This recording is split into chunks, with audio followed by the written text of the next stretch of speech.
I'm going to start with offtheball.com. The Irish keeping coach who helped Tim Howard get MUFC moved. This is the McElligott interview that we were talking about a little bit earlier on. It's sensational. Go and dig it out. He is now the Columbia goalkeeping coach, and there's about 15 brilliant parts in it, not the least of which was his unprompted promo for John Giles at the very end of it. Dele Alli held at knife point and punched by burglars at his home. A pretty horrific experience for anybody to go through. It was indescribably bad. PFAI Chief McGuinness on nightmare relations with old regime.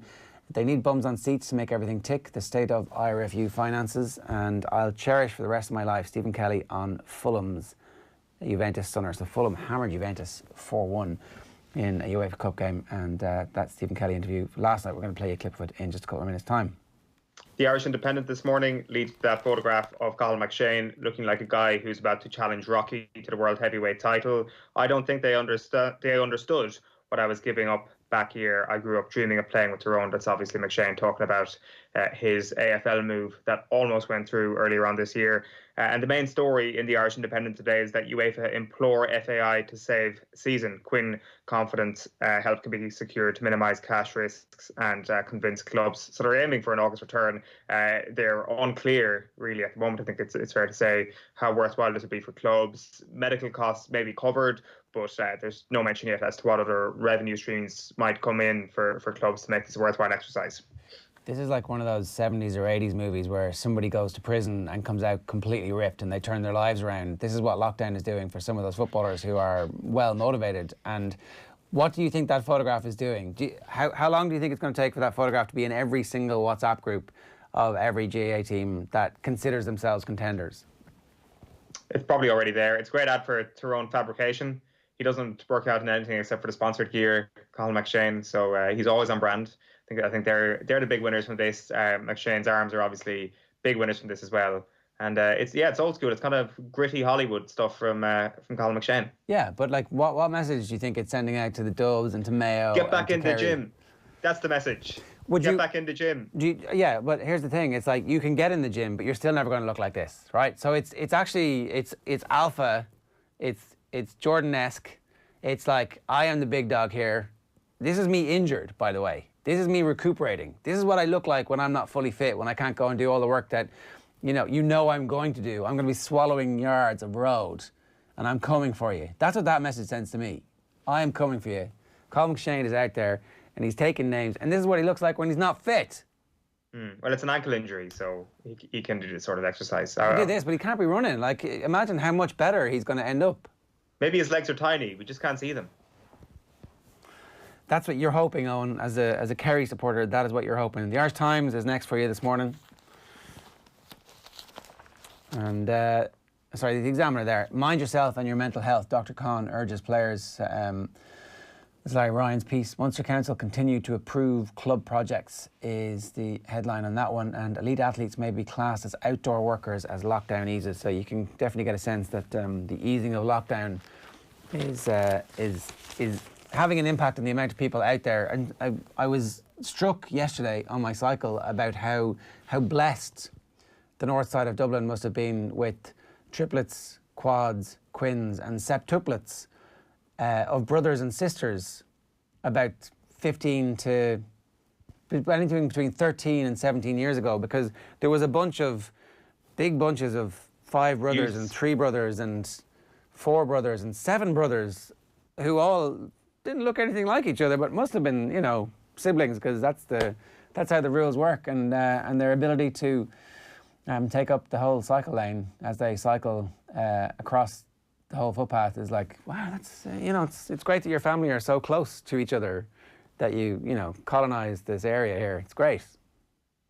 Yeah, I've noticed the same thing myself, but again, the classic baby boom of 2004, where everybody had 6 kids. Yeah, everybody. It was fecund. I mean, God bless the parents is all I'll say for the difficulty in raising and feeding such large groups of teenagers at the same time. There is one story in the Examiner that I want to bring to you.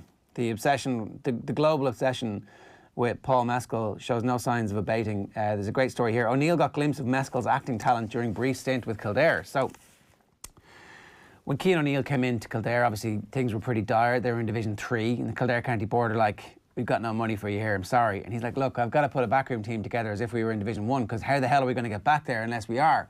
So they did a bit of fundraising, and one of the things they did was a Broadway challenge, a musical. Who do you think is going to win this if Paul Mescal and... so they divided it up geographically, you know, as Kildare has been divided metaphorically and I guess emotionally over the years. Paul's from Maynooth, so there was a Maynooth and Selbridge group, and one of the people they brought into their team was Paul's actor, who's an amateur stage actor, Paul's father, who's an amateur stage actor. That was pretty exciting. Even at the time we knew Paul was going places. So here we had this future international star along with his very talented father. It was going along nicely, but the pressure had come on him that it was basically either football or his acting career, because he was already training at the Lear Academy at Trinity University. That's in London, I think.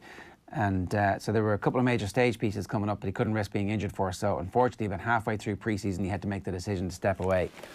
This is one of the great, what if he'd stayed? What if he'd stayed? Could he not stay? Because he was going to be brilliant. He's shaking hands with Conor Callaghan. Maybe he's as good as Conor Callaghan. That's certainly the, you know. Yeah, you knew the future was bright when he shook hands with somebody. Well, it's like this is going to be the thing that Kildare people cling to forever. It's good that you have an excuse for future failings. I admire that. Well, it's like all the Kerry lads who go off and play Aussie rules were the best ever.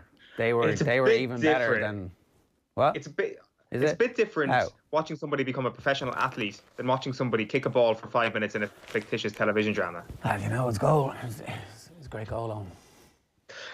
I'm moving on to the Irish Times this morning, and it leads with Malachy Clerkin's interview with Cian O'Connor. Remarkable rise and fall of O'Connor and his golden dream. It's all part of my story. An unexpected gold medal was lost after a failed drugs test. What followed added to the drama and disappointment. A great long read in the Irish Times today. Okay, so next I think we've got the Herald. Back page of the Herald is Save Our Season. Quinn, fate of Irish football hinges on outside aid, and June 19th target for Premier League return. Nearly Men Mayo will be haunted by 2015. It's hard to pick which of the Mayo games they're going to be most haunted by. Is 2015 the one that they all agree? Dublin 315, Mayo 114. This is the replay. But I don't know, the replay, like they were ahead for a while, but never felt like they were actually going to win that game. Yeah, it felt like 2017 was the one that they really were about to win, and obviously they didn't. Back page of the Mirror is, we won't sign our lives away. Players demand more answers before returning to training after being asked to sign a disclaimer in case they or a family member gets sick. Jose Mourinho already being Jose. Once again, he gets his restart pushed back by at least a week, says a month won't be enough to actually get them up to match fitness, or a month is what they require. So he was instrumental in Project Restart, going from June 12th to June 19th. UEFA puts pressure on for action. Meanwhile, UEFA have told the FAI that it must do everything possible to stage League of Ireland games this year. And Mersey cops green light for Klopp's Cop. That's the possibility now. Liverpool lifting the Premier League trophy in Liverpool, because neutral venues ain't going to happen. Were you doing the Mirror there? Sorry. Yeah. Okay, so the Sun is next for me, and it is the front page. Sorry, is Ace Delhi beaten by knife raiders. Masked pair hit Spurs stars home, punched in face and watches taken. And then the back page is extra time, week delay as scared stars won't be rushed. So June 19th is the restart of the Premier League. Look, every week is actually an opportunity for us to get a bit more information and better detail in the stats and better safety information, better protective equipment, all that kind of stuff. So what's that? That would be still 5 weeks away from a restart of the Premier League season. And it's Test Ham United.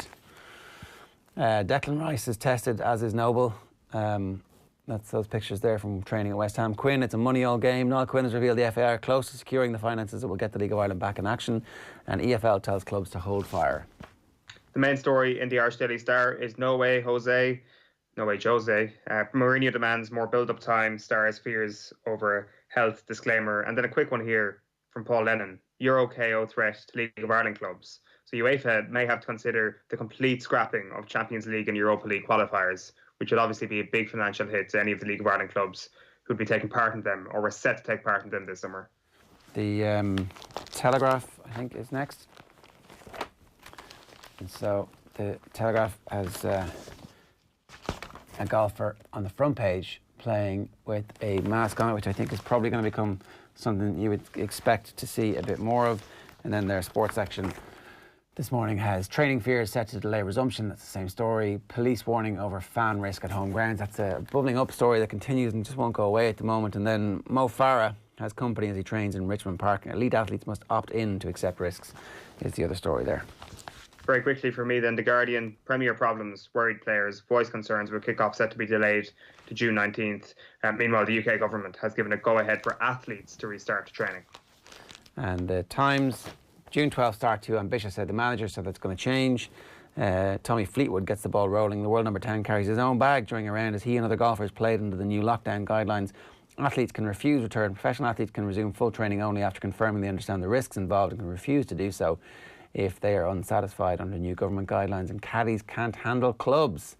So it's going to be interesting to see exactly what happens with the golfers. Will they just let them have buggies and not have caddies, and will it be a different game? We'll get to see.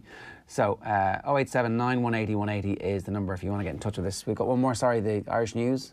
Irish News is Colin Kavanagh. Motivation will be hard behind closed doors, so he's against GA proceeding without fans. Now, the Champions League Best Moments is brought to you in association with Virgin Media Sport, whose customers are in for a real treat this weekend as they can enjoy a collection of the best Champions League comebacks ever all weekend. These include Manchester United's famous late winners in Barcelona, Steven Gerrard's belter against Olympiacos, and many, many more.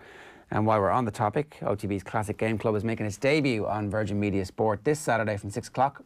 We're going to be giving Manchester United's semi-final comeback against Juventus from '99 the Classic Game Club treatment ahead of Virgin Media Sport, showing highlights from the game at 7 o'clock. This is one of the most enjoyable Classic Game Clubs that we've ever done because the game is sensational. That first half of football is as exciting a first half, is as exciting a moment of football that I can actually remember talking about. Eoin, I don't know about you, but like I was prepared to be disappointed because I built it up in my head so much. But then that first half, you're like, whoa, whoa, whoa, nah. It was sensational. Yeah, the first half of this game is brilliant. We've watched a lot of classic games back. A lot of them are disappointed. Not this one. It's incredible. Yeah, so tune in to us on Virgin Media Sport from 6 o'clock on Saturday evening. The game kicks off at 7.